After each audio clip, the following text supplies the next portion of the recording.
All right, I'm excited here. We have some great stuff to share with you. This video might wrap up this series. We'll see. All right, I have a number of things to talk about here regarding taking action.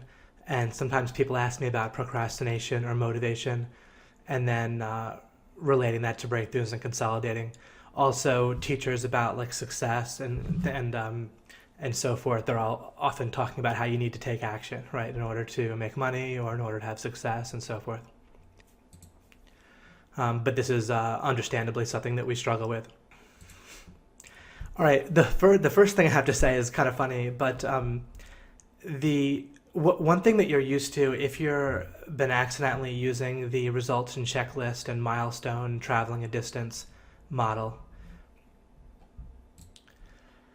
is that it often just doesn't work very well, right? You'll kind of get stuck or frustrated or feel overwhelmed or just not get the results that you want, or you'll get the result you think you thought you wanted, but it won't be as good as you thought once you get it, or else you'll get something and then it kind of implodes later. It all kind of crumbles.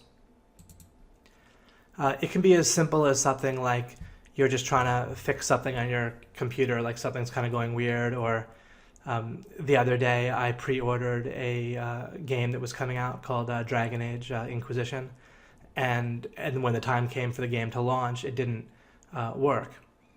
And so first I thought they hadn't released it, but then about half a day later, I went to sleep because it was kind of late. Half a day later, I realized maybe they did release it. Maybe there's just kind of a glitch.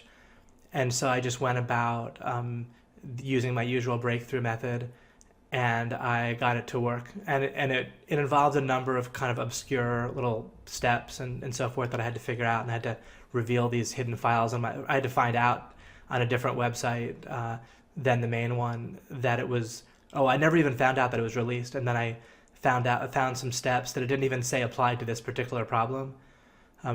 But like instead it was if you had like kind of download problems with it or something like that.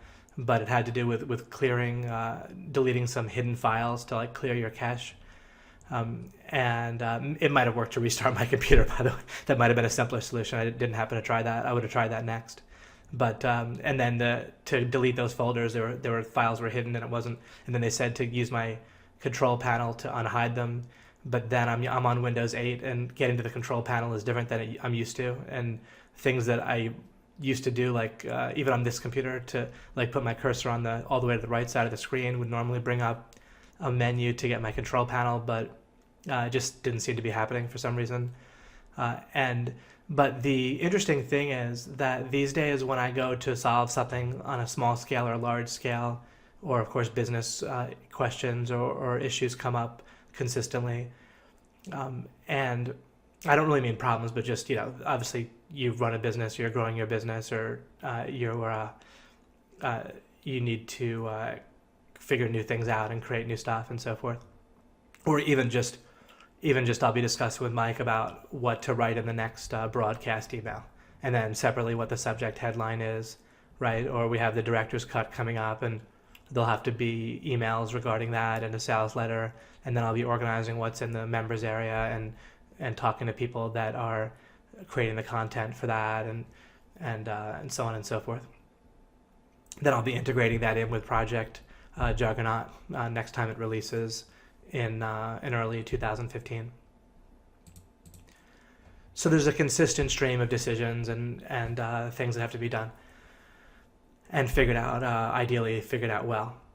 And so the fun thing here is that this breakthrough method that I talked about, where I gave you those list of things where you poke around and you organize your knowledge, right, and so forth. And remember I talked to you about with the two different ways that, like, we're a good math student, someone who's kind of consistently does well and difficult math tests, and then a person who doesn't. And a person who doesn't, they're used to having difficulty with math problems, but a person who's has the proper methodology, the proper breakthrough methodology for figuring out difficult math problems on a test, they end up with a second benefit, which is once you're using a methodology that works, what happens is you keep experiencing that it does work. And so then your brain starts to just integrate the trend and the habit that you can solve these what used to be difficult problems. But this breakthrough method, it just works and works and works and works.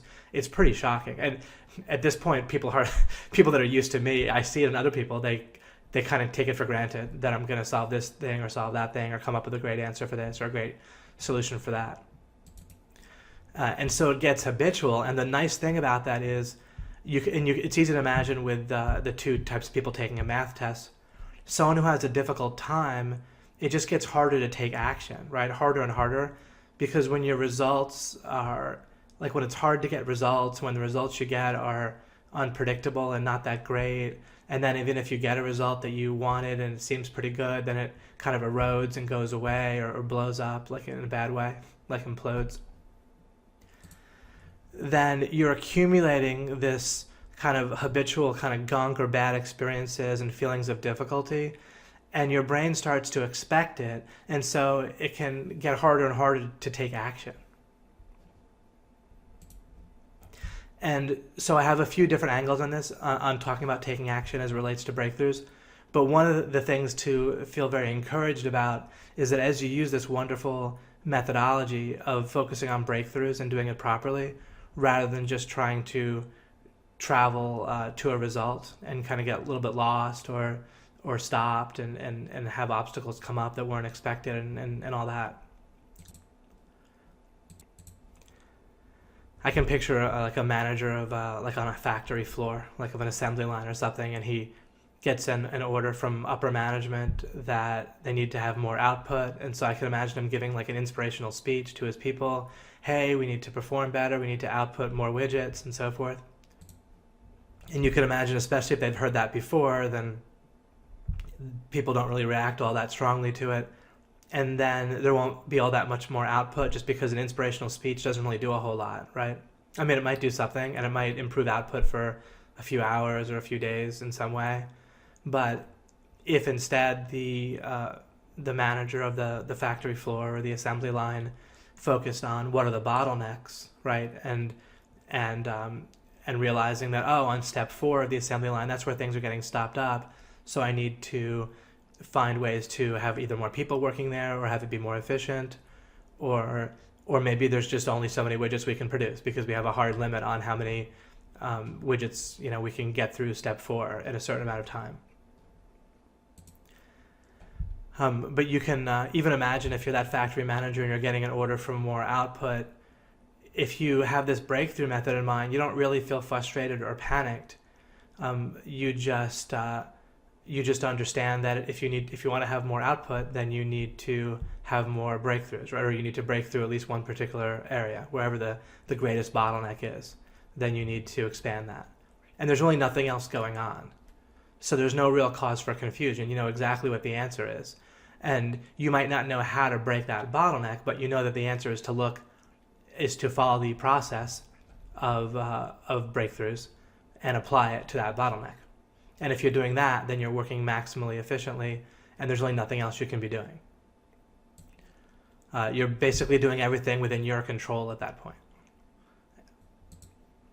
And once you feel like you're doing everything that you can control, then you feel pretty calm. Okay, let's look at taking action from a different angle. Let's suppose that there is a clear road, and at the end of the road, you can clearly see something that you really, really want.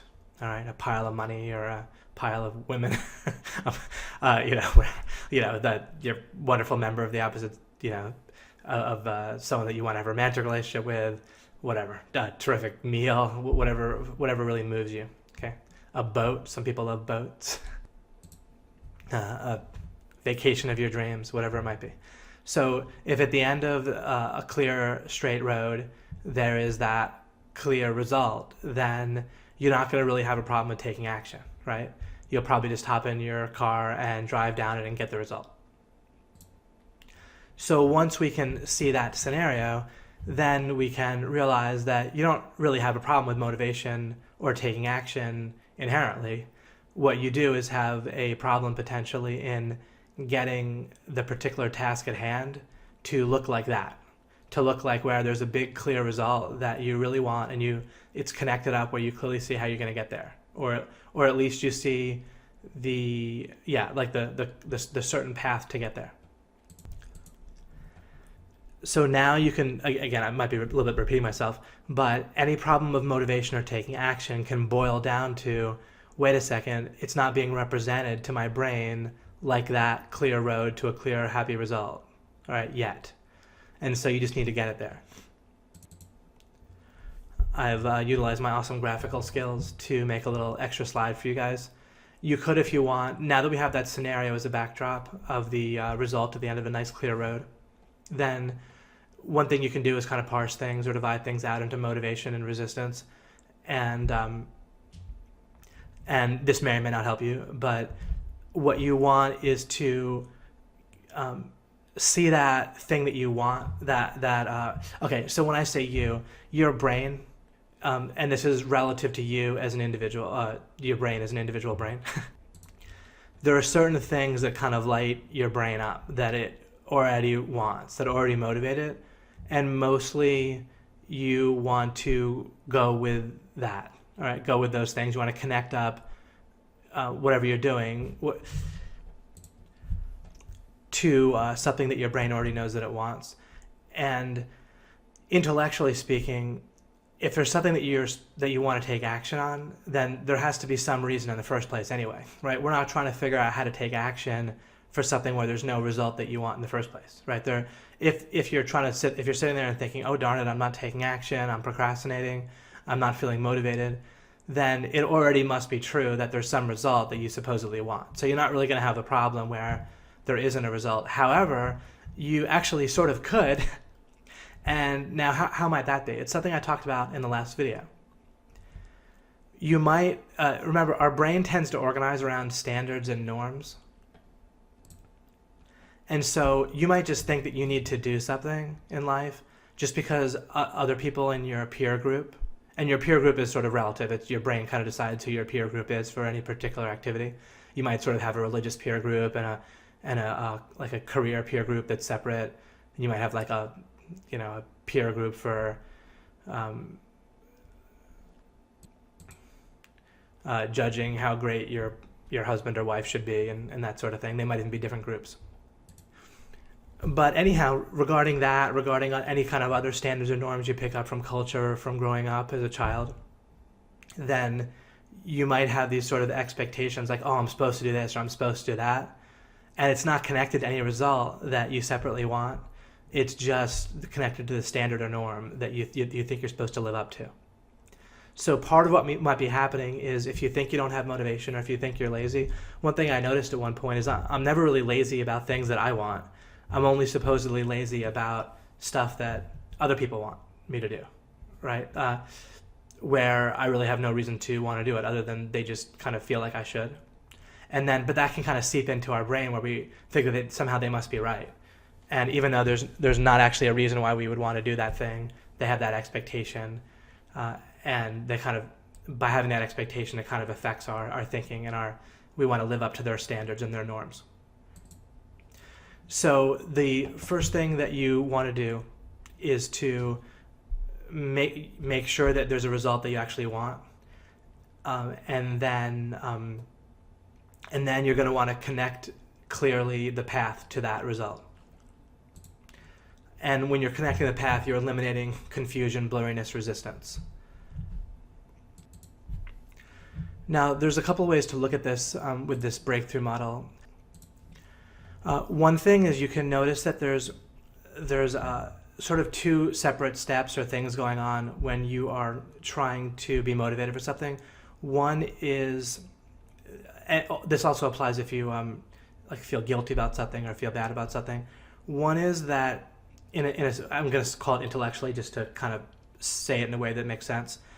There's this sort of intellectual sense of I should do this or I shouldn't. Like I should eat this piece of cake or I shouldn't, or I should feel bad if somebody's mean to me, or I should go and rank a website or perform some kind of task for work that you're trying to feel motivated to do. So you want to get that question of whether you should do it clear in terms of making sure that you really do want the supposed result that you're going for. And then, however, once or when it comes to like not eating cake, let's say, if you think that you don't want to eat cake or some other food that either for reasons of energy or losing weight, then, or any other kind of health thing, then the first thing you want to figure out is that really correct? Is it really correct that eating this particular food, these days I can hardly think of a food that isn't supposed to be good and bad at the same time. Maybe like bean sprouts and kale. I can't think of anything bad I've heard about those two foods, but I'm sure someone can come up with something. And in terms of what's definitely bad, it's also hard to pin down. Maybe pure sugar or rat poison or something like that. So one thing you want to do is get a clear sense of that you're certainly not blurry about why that you want to do something or not. Because if you're uncertain about whether cake is really particularly bad for you, and I'm just using this as an example, I'm not making any health claims here. It's also I haven't really broken through on that yet in my life. Plenty of good information, but I'm certainly not qualified to get there. So if it stays blurry for you, if you're trying to take action or be motivated not to eat cake, then the problem is that if it's shaky or blurry or uncertain, then all you need is for the environment or your brain trying to get you to do the opposite for other reasons, to eat the cake. That just has to kind of yell louder, right? Or kind of be stronger or have more temptation. So there's this constant struggle, right? And the same type of thing can happen if you're trying to get your work done, to make money. If there's this constant struggle, then there's two things you need to do, right? You need to have a breakthrough and you need to integrate and consolidate, as always. So, and having this method is interesting because underlying your taking action is always going to be this meta strategy of whether you are having this mental model of breakthroughs and consolidating and integrating. So before that you get very clear on what this whole series is about, this breakthrough stacking, then you've always built your motivation and taking action and wonders about procrastination and so forth. You've always built it on a shaky foundation in the first place because there's this meta strategy having to do, again, with this idea of whether we're stacking like results and checklists or whether we're stacking breakthroughs. Once you get particularly clear about breakthroughs itself, once you have a particular clear breakthrough and then you consolidate and integrate regarding this methodology, this meta strategy, then you're going to know that you're taking good action. You still need to figure out what results you want to go for, but you can just calmly and powerfully do the breakthrough method or be in flow. And that's going to eliminate a major source of kind of wobble or blurriness or shaky foundation that you've previously taken for granted in your life. And that kind of ties back into the first thing I mentioned about taking action earlier in the video. So you need to have a breakthrough about should you do this work. If you're trying to get yourself to learn or do search engine optimization, or if you're trying to get yourself to start talking to potential clients in some way, then first you need to figure out, is that a step or a technique or a path that you definitely want to take? Is it going to get you where you want to go? And look at it clearly and look at the opposite and say, well, what if I don't talk to clients at all, potential clients at all in any way? Can I still get where I want to go without doing that? Now, the answer might be yes if you're going to do a different type of business model, but then pick a business model that you are going to go with, right? You can't just not want to get clients. You need to figure out something that you do want to go after. And once you pick something, what you can do is you compare it with other reasonable alternatives. Like if you say you want to make an affiliate site or make a product or maybe do some e-commerce, or maybe you do want to do client consulting, but you don't want to do it with search engine optimization specifically, or you don't want to do it with ranking pages, you want to do it with business listings on like Google Maps and the Google citations and so forth. Maybe you want to do web design. But whatever it is, look at the alternatives that you're aware of and decide which one most appeals to me. And at some point you can also say, what if I just never decide? Is that going to work? No, that'll definitely not get you where you want to go. So it makes sense at some point to just pick something and to use the breakthrough methodology with it. Because you can look at the opposite won't work. Like just kind of popping around from one thing to another and never really breaking through with anything, that's not going to help you. So what you want to do is break through with something, and any number of these things you could break through without much problem. They're all very viable paths that you could do. And so break through with one, and then you'll have more of a sense. That'll be the best way to get to your answer anyway. Plus you'll have some kind of stable base of income, which will benefit you as well. So using reasoning like that, where you're either able to clearly see something you do want or start eliminating things that you don't. In either case, you're organizing your knowledge, right? You're poking around and you're organizing your knowledge. And then you've kind of fully dealt with now I'm very clear that I should go for this particular result. Now you might say, David, I thought you don't go for results, you go for breakthroughs. Well, sure. I mean, the breakthrough is to be able to clear the way to get to a result. The point is you don't want to stack just getting results. You want to stack breakthroughs. But I don't mean that you have no idea of what results you want. And remember, the other problem with focusing on results and ignoring the idea of breakthroughs and resistance is you can achieve a result like you get clients or you're making $10,000 a month, but you've achieved it in a way where it's shaky and has resistance, or it's not properly consolidated. And so you don't, when you stack on top of it, things get worse and worse. However, saying, wait, I think I want the result of $10,000 a month, what you would do then is say, all right, well, and what's that going to do for me? Like, why is it that I want 10,000 specifically? Either you'll say 10,000 a month and you'll feel juiced. You'll feel like, yes, that is definitely what I want. That will be great. All right. And then that's fine. That means your brain's connected up with it. And now that probably means your brain is connected up with it. If 2 days later you think about making $10,000 a month and it doesn't juice you, then you need to investigate that more and kind of poke around and start and look around in your mind with and connecting it up to other things. Again, you want to use scenarios, like you want to picture, all right, what am I going to use that $10,000 a month for? Is it going to go in my bank account? Is some of it going to go on certain things that I want to have in my life? And is other going to go towards saving and accumulating some savings? And you're starting to build out a scenario of what's going to actually happen with that money. And then keep going until you find something that particularly makes you feel motivated.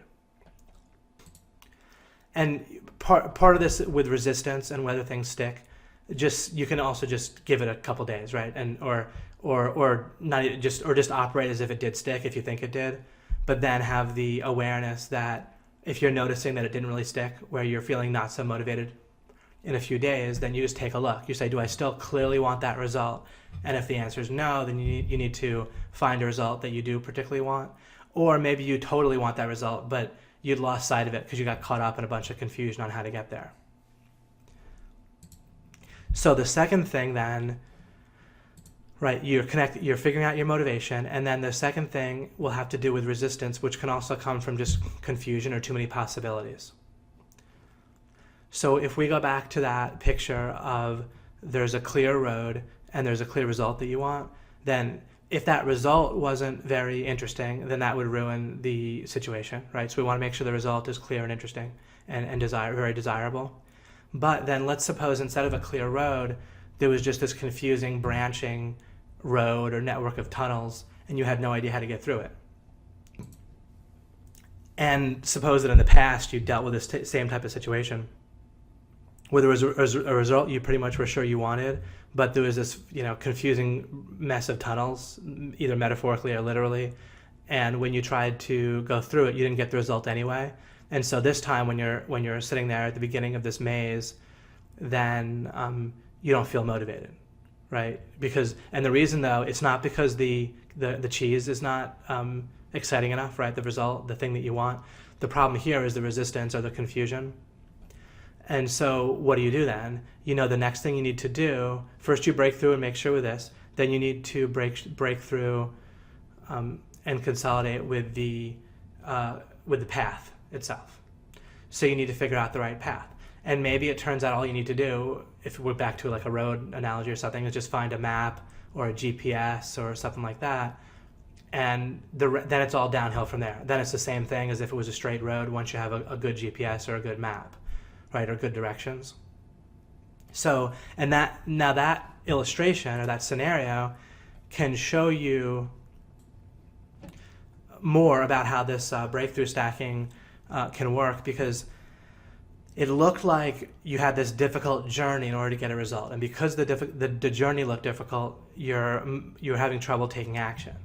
Instead, you might find that you can boil the entire journey down to one breakthrough, and there might be multiple breakthroughs, but there maybe there's one breakthrough of just going to MapQuest or something and writing down or printing out directions, or maybe you need to buy a GPS, and then separately you need to figure out how to work a GPS.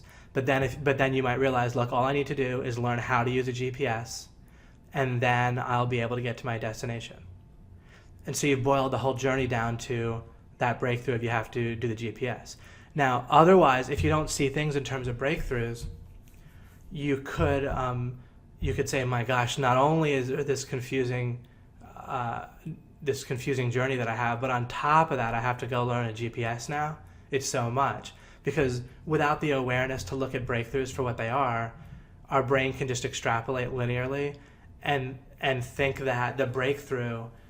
See, our brain doesn't really think in terms of breakthroughs by default. And so it'll take a look at that situation where you get a GPS, and it'll just stack more difficulty in its own planning or projection onto the situation. It'll tend to think of a potential breakthrough situation that you need to achieve, or a threshold that you have to get over, as yet another difficulty. And so people want to ignore it. But a potential breakthrough situation is not yet another difficulty when you realize it's the only thing you might need to do, that GPS is not another issue on the way to your journey. It's the only difficulty. The rest is just a simple cruise down the clear path that's going to be laid out for you. Once you realize that, then you can just put all of your focus into that breakthrough. And then if you, on top of that, know the breakthrough methodology, poking around and organizing your knowledge and so forth, then... and in this case, the building the vehicle for a GPS would be kind of mentally, it's the same thing as any kind of learning, where you're kind of poking in with the details of GPS. You read a bit of the instructions, you poke around with the actual device, and until it just sort of organizes. There's kind of an organizing principle for you, like a trunk of a tree or something, where you kind of fundamentally understand it, and then you start to use it and make sure that you integrate that knowledge, that you can apply it and program the GPS properly for your destination, and check around and see what kind of buttons you might push that'll kind of screw the screen up and make it go away. You don't want to panic while you're driving, so you kind of integrate and consolidate ahead of time. Make sure if it's the kind of, I guess we don't use these that much these days, but it's the kind that sticks on your windshield, make sure it's going to stay stuck, and what to do if it's going to fall and that sort of thing. That's an example of consolidating. Okay, so to summarize, if you're having an issue with taking action or motivation, then first check on the result. Make sure it's a result that both you want. This breakthrough methodology kind of iterates. It's like kind of holographic, where with a hologram, every little piece is similar to the whole. But you want to make sure that the result is something that you want intellectually, and then you want to make sure the result is something that your kind of brain is connected to and really wants as well. It's if you're just affirming in a kind of non-integrated way, kind of an isolated way, oh yeah, I want that result, but if you don't feel it, then it's not integrated or consolidated in your brain. And so you need to flesh out that result and look around the result.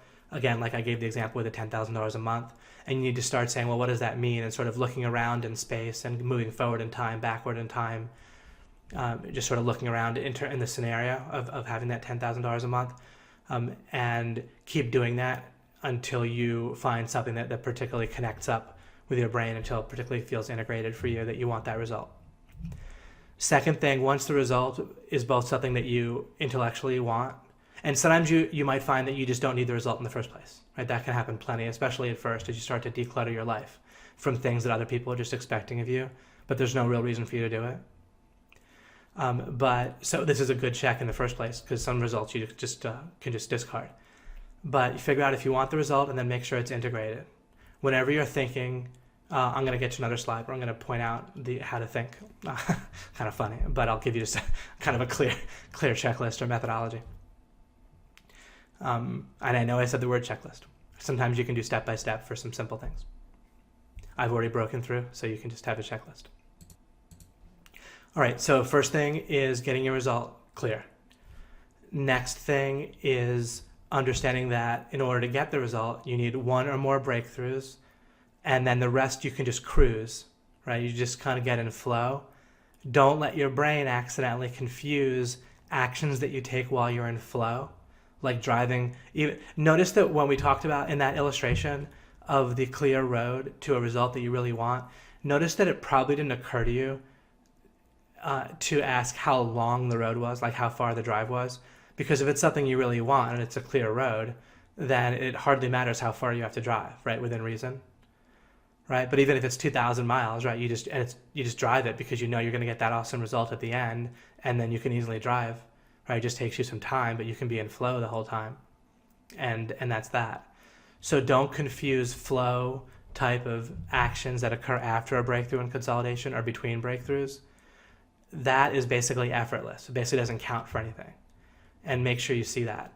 And so all you need to do is do some number of breakthroughs. And it doesn't matter how many, because you can get one of the fundamental tricks to life now is to be able to get in flow with having breakthroughs and with consolidating after a breakthrough. So do you see?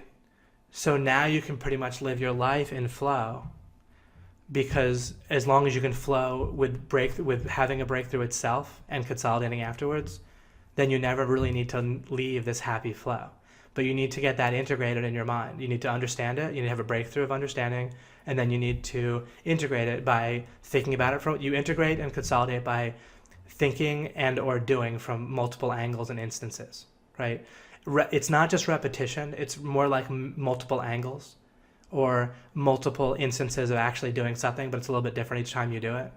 Pure repetition is fairly inefficient, but approaching something from multiple angles, either in your mind, thinking of different situations where you would do something, or different things that can go wrong, or just looking at it from different angles, like physically. And also, as I said, just doing it in real life, doing the situation in different, or doing the technique or the process in different situations. That's how you integrate and consolidate, in case that isn't clear previously. So you're in amazing shape in life if you just learn how to get into flow with breakthroughs and with the breakthrough stacking itself.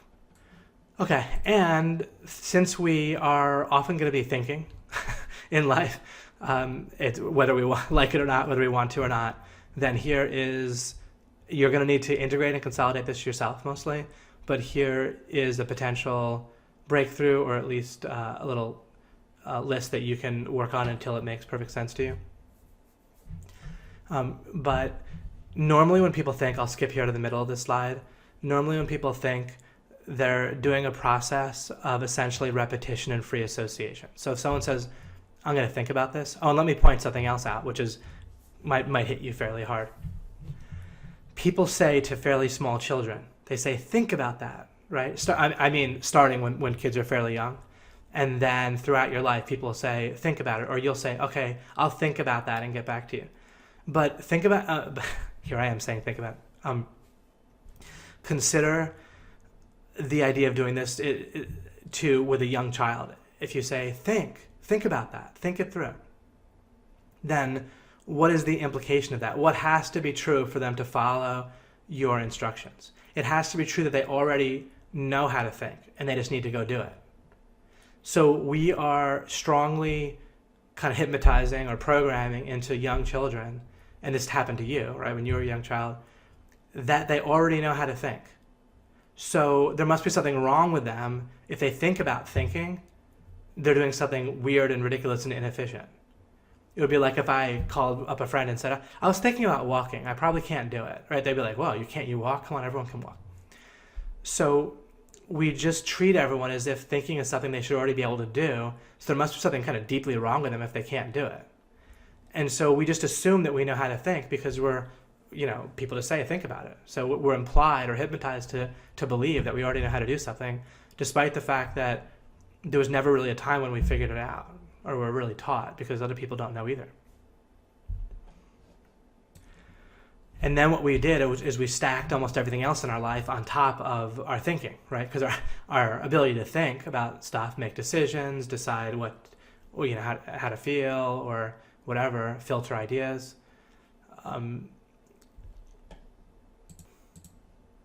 deciding what to focus on, what not to focus on. Pretty much everything else in our life is stacked on top of our thinking, and yet our thinking itself doesn't have a very good methodology. And so typically people will repeat stuff in their head and just sort of free associate. Like the mind will jump from one, like when you think of one, it's like a train of thought, right? A train of thought is like one node to the next node, like one little cluster of neurons to the next, or one idea to an idea that reminds you of, and then that reminds you of the next thing, and that reminds you of the next thing.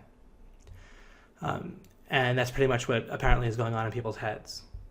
It's a little hard for me to remember, but I think that's what goes on.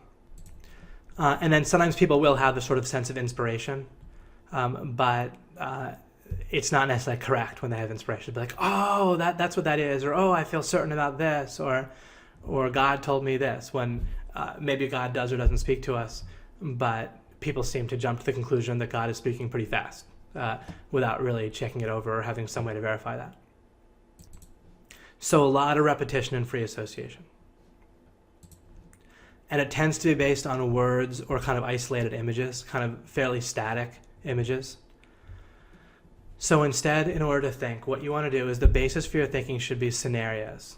Now, a scenario is not just an image. It's kind of like a situation, right? Like when I've given you many examples of scenarios, and when I just naturally do it all the time when I'm talking to you.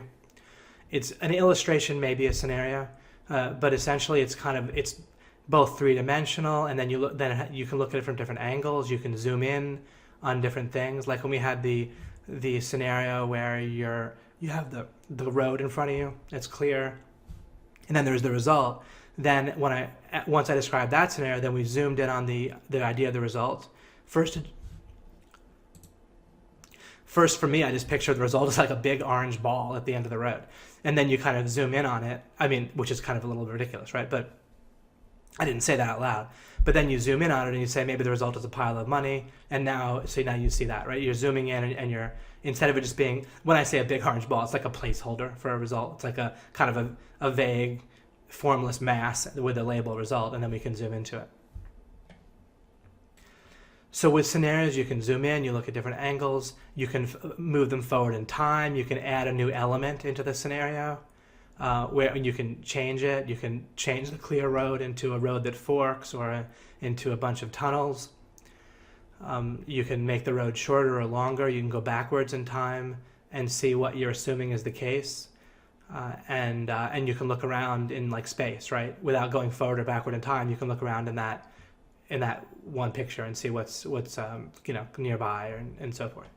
So you can do all those things with scenarios. And then the way that you help organize scenarios, organize but particularly express relationships within a scenario and then between scenarios. So you can compare scenarios. You can say in one situation you are you're stacking your actions or ideas on solid consolidated previous results, or in another situation you're not, right? And so or we can say, let's imagine how the next week is going to look like if you get started this week with building a website or if you don't, right? And you can look at the difference between those two scenarios and play them both out and see which one you prefer.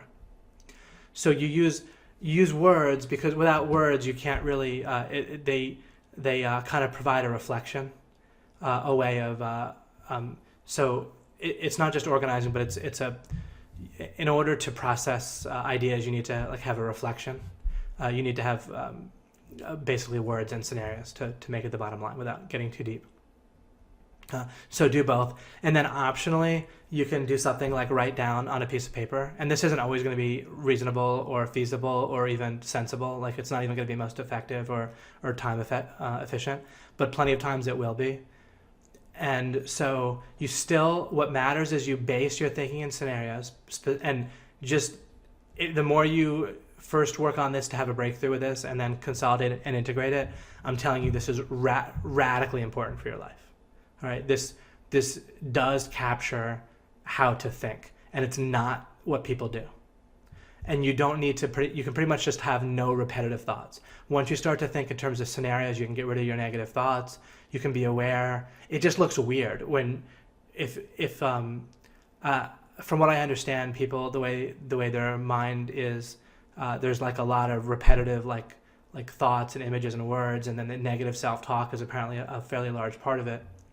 But when you start to intentionally think in terms of scenarios, and that's what you're doing, is you're working on the next breakthrough in your life, or you're just in flow working on what you're working on. But if you're just kind of walking down the street and your thoughts are going, then you want to be thinking through like kind of your next breakthrough with scenarios, or at least some kind of issue or problem or opportunity that you're trying to take more advantage of, or resistance that you're trying to get rid of on the way to that opportunity, and so forth. So you can be intentional about scenarios. Now, and as you do that, you're automatically going to be asking positive questions and acknowledging reality, which is how I tell people to be. You want to ask positive questions and you want to acknowledge reality. I've talked about that other places, including, I don't know if there's any places actually in Project Juggernaut or Project X where that currently I talk about that much, but you can explore that too. You don't, positive affirmations is just repetitive type of thinking, and it tends to carry the implication that you don't, it tends to backfire a bit. So you don't need to make positive statements. What you want to do is work on breakthroughs, and do that by acknowledging reality and also asking positive questions about how you get through where you're trying to get to. And then the repetitive chatter, and also just the method of just free associating is silly. Why do I want to jump randomly from one mental picture to another, right? I want to develop scenarios in a sensible way that's getting me where I want to get to.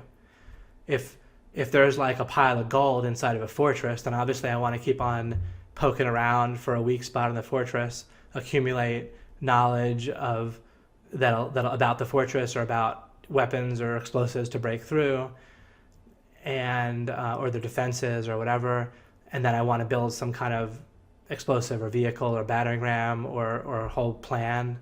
It might involve organizing my army and having them train, whatever it is, a vehicle to get in there. And of course, I'm constantly diverting resources to do all that. So if there's a pile of gold in there, then that's what I want to be doing. I want to be doing that breakthrough method. I don't want to just be like popping from one. I don't want to be like, oh, there's a fortress. Oh, there's a plant. Oh, what am I going to do tomorrow? Oh, did I do enough stuff today? Oh, there's an attractive woman. Oh, it's just like, how's my health doing? And just like random stuff. If there's a pile of gold in a fortress, you just want to get in there, right? You don't like, so you'll perhaps get to a point where when your brain starts to free associate, it just looks weird. It just looks kind of silly, right? Because there's no point to it. It's just aimless.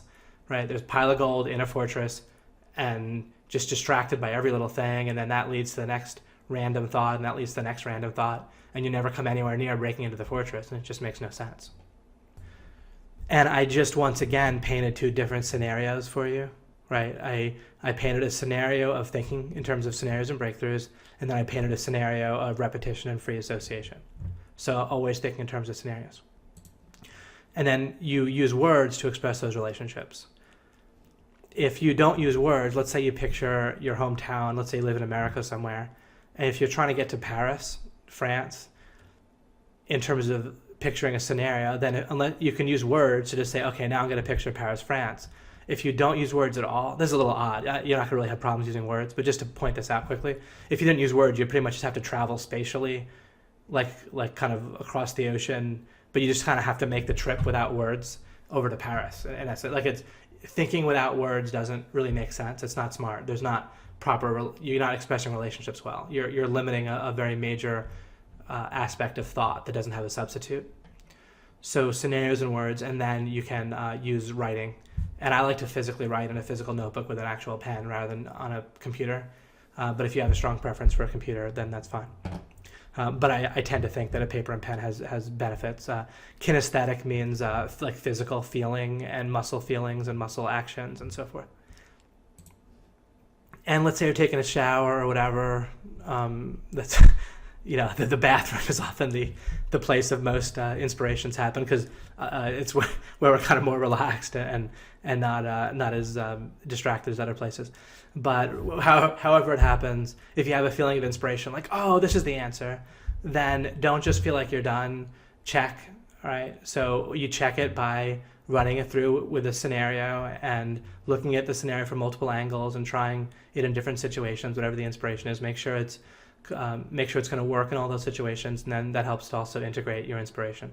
If your inspiration is a true breakthrough, then you want to make sure to integrate it and not just you think of it, you had the breakthrough, and then you lose the territory because you didn't fortify it and make sure that you hold it.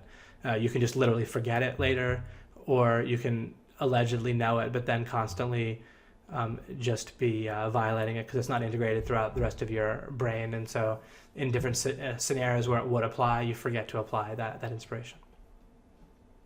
All right, so that's how we think. In a nutshell, you didn't know I would teach you how to think in a few minutes. All right, it might be that I've mostly covered a lot of this already. How to set breakthrough goals in your mind most effectively, you do that with scenarios. And when you picture the result that you want, make sure you include not having resistance or blurriness when you get the result.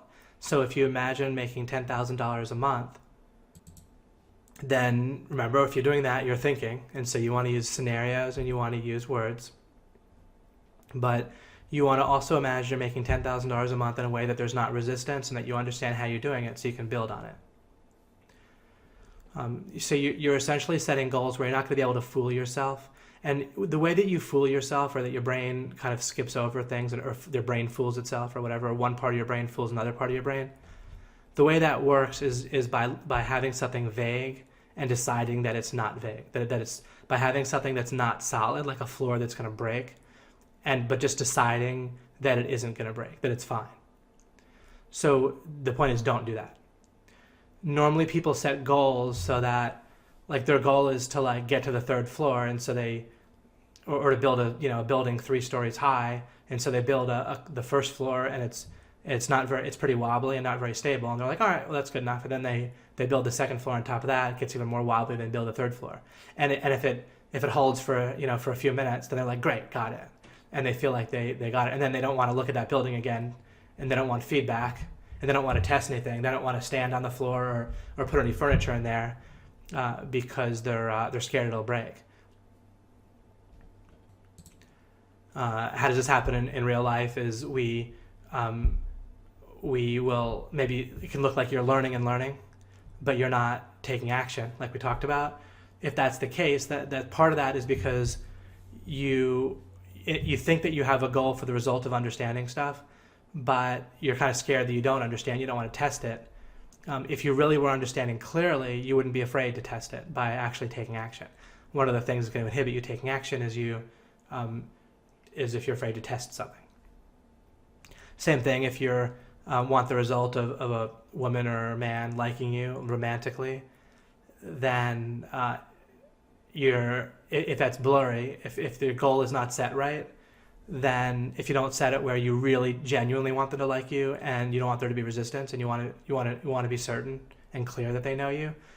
So the way to set breakthrough goals in your mind most effectively is set it not just for the result, but to have the result be clear and solid and real. Include those concepts with your goals all the time. And you do that through, again, picturing. Whenever you're thinking, you want to do it in terms of scenarios, not just words, not just a static image, not a repetitive thought, not just an affirmation. You can't write down your goals. You can supplement your goal setting by writing by writing down the words, but you can't write down your goals in the sense of, same thing, you can't write down your thoughts. You can write down to support your thoughts, but your thoughts are based in scenarios and words if you're doing it properly. You can't write down a scenario. You can write down about a scenario, but you can't write down a scenario. A scenario is in your mind, basically. And words are words in your mind regardless of if they're written down, but you can support your goal setting by writing, but you can't write down the goal itself. The goal itself is actually set within your brain, and you make sure it's set by having the proper scenario and words. You think about it properly in order to set it. And again, make just absolutely certain to include that if you want like a woman or man to like you romantically, that they really like you, that you're clear about it, that you don't mind not testing it unnaturally, but you don't mind acting on it. That's a better way to put it. You're not really testing it. If you understand what you're learning in OMG machines, you don't need to just test it by making a website. You can act on it by making a website.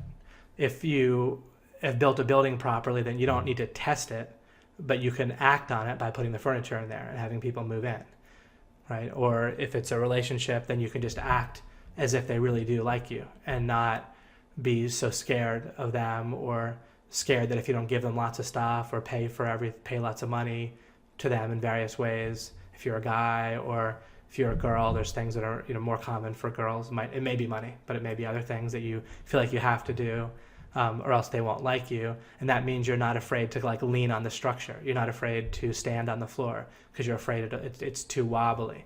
So that means your goal is not set right. If you're satisfied with a wobbly floor, you didn't set your goal properly in the first place. That'll be another huge improvement in your life if you stop setting goals where you can fulfill it by fooling yourself, right?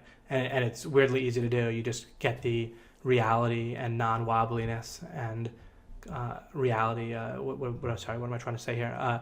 Where you're not afraid to act on the information and so forth. And if you're afraid to act on the information or otherwise get feedback about the result that you supposedly got, or if you have a goal like to be intelligent, a lot of people have that goal. They want to be intelligent. They want to already be right. Well, that's great. So first of all, you set a goal for the past. So you can fully and completely stop setting goals for the past or the present, because the present is already like kind of past by the time you reflect on it for a second. So people have a goal to be intelligent, but they're often scared to get feedback about whether they really are intelligent, right? So that means that's a good indication that it's built on a shaky foundation, which means the goal isn't set properly in the first place. You want to have a goal to really be intelligent or wise in a way that you can act on and that you're clear on, where you understand what it is, why it is, and properly. All right, this next thing here I pretty much already talked about. Obviously, like if you're on a factory floor and you're trying to increase output of widgets, then you want to focus on bottlenecks. Also, if you're, let's say you're trying to make an argument with someone or persuade them, or you're writing a sales letter, or if you're trying to rank a website, right? Instead of focusing particularly on that you want the website to move up or rank a certain place, look for literal weak links or screw ups in your SEO. Look for bottlenecks or places where you don't really understand what's happening very well with your search engine optimization activities. If you're focused on your output, like your number of widgets you're making, and you're just trying to directly make that larger, then you're doing something I call chunking up, where you're basically going up one level of generalization, where you're seeing the issue less clearly rather than more clearly. When you start looking for bottlenecks and weak links and like wobbly or floors that could break, like things that you're, foundations or things that you're building on that are poor, such as with search engine optimization, if one of the things you're doing you don't really understand very well, that's an example of a poorly supported floor. Then you take a look into that, and then you're chunking down, where you're actually looking at the ingredients and you're looking to make distinctions. And so more distinctions tends to be better, and losing resolution or losing or increasing kind of blurriness tends to be worse. And you might say, well, what about the view from 20,000 feet and so forth? That's not chunking up. That's just looking at things from a different perspective. right? If you're saying that you want to increase your widget output from 100 a day to 120 a day, that's not the view from 20,000 feet. That's just kind of a blurry goal that doesn't really give you much clarity. All right, this next line here, how standards, norms, and a desire for progress can interfere. Now, I talked about norms and standards in the previous video, but also this can affect your motivation. I also indicated this earlier. But if you're currently, your brain tends to be, unless you've been working on it, tends to be organized again around being a little bit above or a little bit below or about equal to various standards and norms in your life. Not just one, but there's a zillion standards and norms for every different little topic and situation in life. This can mess around with your achievement in all kinds of ways. First of all, if you start achieving more than how much you have set for a standard and norm, then your motivation can go away. Other times you're just trying to achieve a result because it's someone else's standard or norm or got programmed in your head, but it's disconnected from everything else. There's really no other reason for it. There's no way it's going to make your life better. You're just doing it because you think you're supposed to, right? And so there's no integration there. Okay, how about a desire for progress? This is a little bit profound.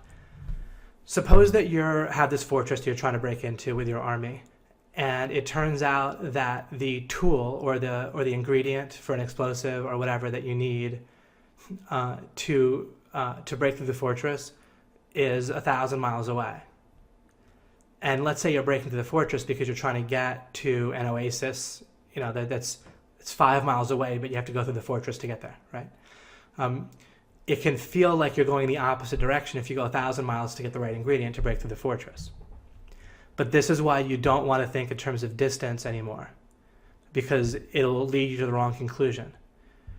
If you've poked around and organized your knowledge and you've come to the conclusion that, like, you might spend a reasonable amount of resources and time seeing if there's a better way than going 1,000 miles, right, to get the ingredient. But at the point where you come to but there isn't any problem if the closest ingredient and the most feasible way to break into the fortress is by getting this ingredient that's 1,000 miles away, then that's exactly a straight line in another way of thinking toward your goal, right? Like, it's exactly on the correct path to getting to where you have to go. Just like if you have to drive the opposite, if you're in New York and you have to drive the opposite direction, if you're trying to go to California, but you go to the airport first, right? And if the airport's in the opposite direction of California, you still obviously drive to the airport. You don't get worried that you're driving half an hour in the wrong direction, right? The wrong direction from California. You're going in the right direction to the airport. So when you're so it's obvious when it comes to the plane flights, right?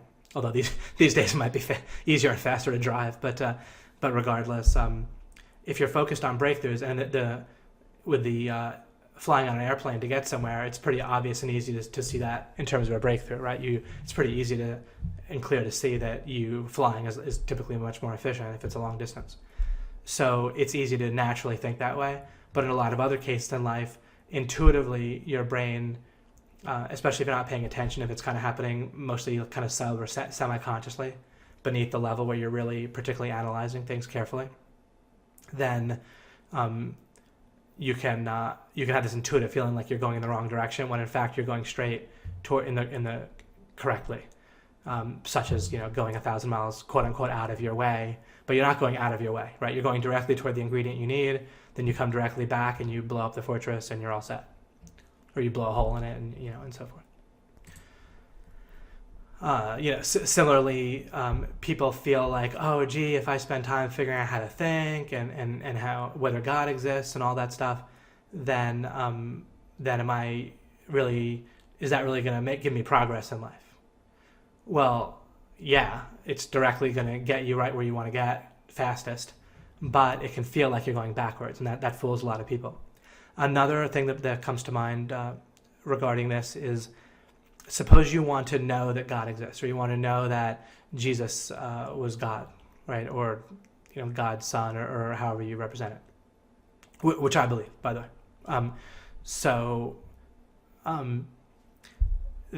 But in order to get there, you need to be able to let go for a time of feeling certain of that, or feeling certain that God exists, or that it's reason. I can't absolutely show you. I can't know for certain that Jesus was God or was God's avatar or God's son, whatever. A person, that again, there's no. I'm not saying anything strange if it seems like I am. I'm just giving kind of the typical understanding of Jesus, but.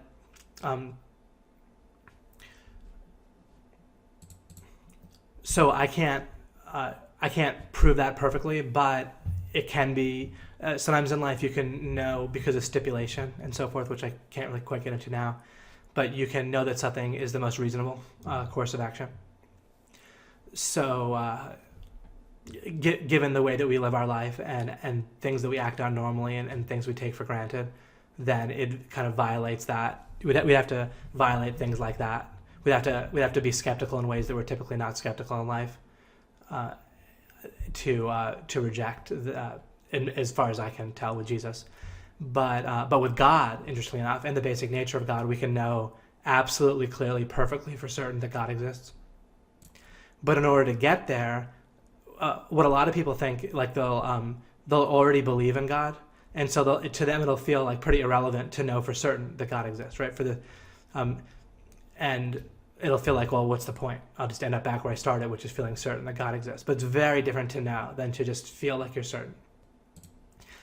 But to get there, where you feel, where to get to clear, correct certainty, then you actually need to genuinely open up the question for yourself about whether God exists. And that can feel scary for people because they have this hardened feeling of certainty that is really uncertainty, and they're scared to mess with it, right? They're scared to act on it. They're scared to build on it or to put a foot on it like it's going to be solid. So they're actually, once again, showing that they're afraid that God might not exist, even though they claim to be certain. And so they don't want to open up the question. But you have to open up the question in order to get to certain knowledge. You can't really get to knowledge of anything in a clear way unless you're willing to genuinely confront the fact that it might turn out to be the opposite. It might be true. So in all these ways, this desire for progress in the wrong way, this kind of mistaken represent. So the solution is to represent things properly and understand properly, which this breakthrough stacking will help us do. Then we can measure progress properly. So I could have said measuring progress incorrectly or misrepresenting what constitutes progress can interfere. All right, and this kind of summarizes here, and I've already indicated how you can feel calm, confident, and not worried, because you're going to be able to deal with any situation in life, because every situation in life, either you have no control over it, so there's nothing you could have done, in which case you might as well be calm and not worried in the first place, or there's something you can do, and if there's something you can do, then you're doing the maximum amount of what you can do if you properly apply this breakthrough stacking, the methodology. And the more you understand, the more you do this and the more you apply this to important ideas in life, then the more of a foundation you have, the more resource you have to bring to bear in the future. But right now, you have the resource you have right now. You have the ideas, the clarity, the understanding you have right now. You don't have anything else. It's beyond your control to have twice as much as what you have right now. And it's beyond your control right now to have what you might have in 10 years. In 10 years, you might have a lot more understanding, a lot more resources, but you don't have that now. So now you can calmly and confidently and without worry just apply this methodology and apply it to the most important things in your life first. And you don't need to worry because you're doing the exact right thing, and you can get more and more used to being in flow with the methodology itself. So you're either breaking through in flow or you're then operating in flow after that. Completely stop expecting or accepting effort. You don't want to value effort. Effort is just working against friction. It's just related to internal conflict or external conflict. So forget about effort and struggle as something that you want or as evidence that you're doing well, all right? Or as something that should be there. You don't need to feel bad about effort and struggle. Of course you have effort and struggle now before you integrate this, before you fully get this. So there's nothing wrong now, right now. With however things are right now, it's not wrong. It just is, right? So there's nothing, you never need to feel bad about how things are. And you don't need to feel bad about how things should be because you have no idea how they're going to be. So you don't need to feel bad about the future. You don't know what it's going to be. You don't need to feel bad about how things are now because they just are that way. What you want to do is calmly, confidently apply the breakthrough method to whatever seems most important. And maybe one of the first things you want to apply it to, first, make sure you can feed yourself. And then after that, try to understand about importance, try to understand about understanding, try to understand about the most important question in life is how do we know what's true? How do we distinguish what's true from what's false, from what we don't know, that sort of thing. That's ultimately what the law of implication is based on. It's all about. That's why I say that you get the results you really want in life, or you get the results you want by focusing on what's true rather than using default thinking, letting just default thinking run on its own. You'll use default thinking, but you work with it, and you surgically kind of interfere with it to keep it on track, just like you might steer a car. You don't steer a car by turning it off, right, and pushing it. It drives, it has its default, but then you steer it. And be wary, because plenty of leaders and teachers and gurus and even religious leaders, right, and so forth, they basically profit either monetarily or just like their kind of ego, and they get to kind of keep doing their job and they keep being valued more by having a struggle, right? We see this, I'm recording this the day after the Ferguson ruling and all the riots there, but plenty of leaders have profited for years and decades from division and setting one race against the other and so forth in America. And then that's part of the problem. There's other parts of the problem too, of course. I'm not a big fan of the police or anything like that either. So I'm not siding with one side or the other or what. But when you have, but in terms of the violence too, it's one thing if there's violence toward tyrants or bullies, but there's in Ferguson, near St. Louis in Missouri, they're looting like mom and pop stores and stuff like that, so just businesses that have nothing to do with any of the problem. So these leaders who benefit from the struggle benefit from eternally race tension or eternally you feeling guilty and struggling with yourself. A lot of Christian teachers will tell you that it's all about the struggle and you're supposed to feel that struggle, and guilt. And then they keep their job and they keep their importance, right? What I'd like to do is become unimportant to you. I'd like you to break through and understand everything that I have to show you so you don't need me anymore. I don't want you to keep struggling and feeling confused and like you need me. Okay, I want you to not need me. And I try to structure even the financial compensation and the way people buy products from OMG machines so that we don't profit from people continuing to struggle and going from one product to the next and never making money. We actually profit much more from people making money, and then they support other people, or they'll use that exact money to come to our live event or do something that we might offer in the future. But we have hundreds of people making actual money, and a lot of it, and they're very happy and willing to then use that on future products as long as they're worth it and good that we can give them. So again, I build it into the model in the first place that I'm not profiting from something that is detrimental to people, whereas that's often not built into business models. All right, we got through it all. I will wrap up this particular series here, and I hope you enjoyed it.